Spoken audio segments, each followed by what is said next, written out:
এই প্রচণ্ড গরমে শেষ পাতে খাওয়ার জন্য তোমাদের সাথে একদম মন প্রাণ জোড়ানো একটা রেসিপি শেয়ার করব। এটা কিন্তু আমের চাটনি নয়, আমের চাটনি কিন্তু অনেকেই খাওয়া হয়, কিন্তু এই রেসিপিটা তোমরা একবার তৈরি করে খেয়ে দেখো, আহা গরমের জন্য একদম প্রশান্তি আসবে মনে। কীভাবে রেসিপিটা তৈরি করছি শুরু থেকে শেষ পর্যন্ত আমার সাথেই থাকো। ছোট্ট একটা ভিডিও, আর যারা চ্যানেলে নতুন আছো প্লিজ চ্যানেলটা সাবস্ক্রাইব করে পাশে থাকা বেল আইকনে ক্লিক করে দেন, ভিডিওতে একটা লাইক দিতে ভুলো না। এখানে দেখো 1 চা চামচ দিয়েছি সর্ষের তেল, 1.5 চা চামচ দিয়েছি রসুন বাটা। এর মধ্যে না রসুন বাটার পরিমাণটা একটু বেশি দেবে। তারপরে রসুনের কাঁচা গন্ধ যাওয়া পর্যন্ত মশলাটাকে আমি কষিয়ে নেব।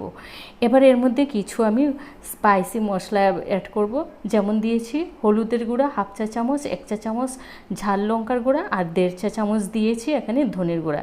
এই রান্নায় কিন্তু ধনের গুঁড়াটাও একটু বেশি দিতে হবে। এবার দিয়ে দিচ্ছি একটা বড় সাইজের কাঁচা আম, আর দিয়েছি কিছু চিংড়ি মাছ। এবার সমস্ত কিছু একসাথে বেশ ভালো করে কষিয়ে নেব। এর রান্নায় না মশলাও তেমন লাগে না, আর তেল তো তোমরা দেখতেই পাচ্ছ নামমাত্র তেলে, কারণ এই গরমের জন্য কিন্তু একদম পারফেক্ট একটা রেসিপি। একদম তেল মশলা ছাড়া, তোমরা অন্তত একবার খেয়ে দেখো, ভীষণ সুস্বাদু হয় খেতে।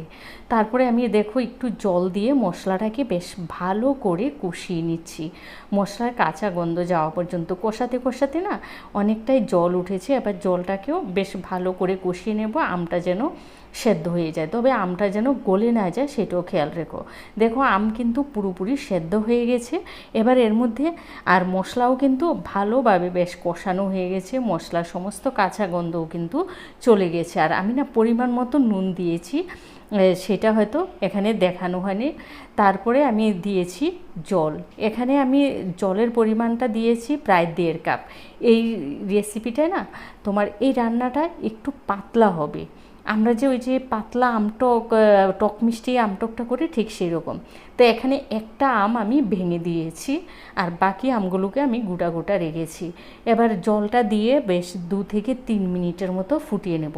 বেশিক্ষণ সময় লাগে না, তোমরা 3 থেকে 4 মিনিট হাতে সময় থাকলেই কিন্তু এই রান্নাটা তৈরি করে নিতে পারবো।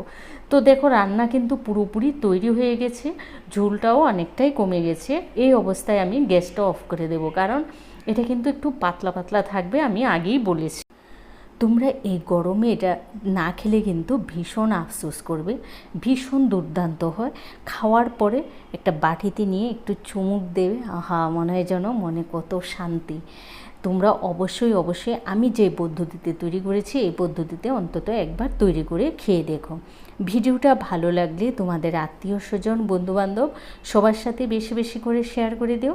আর যারা আমার চ্যানেলে নতুন আছো প্লিজ চ্যানেলটা সাবস্ক্রাইব করে পাশে থাকা বেল আইকনে ক্লিক করে দিও। ভালো থেকো, সুস্থ থেকো, টাটা।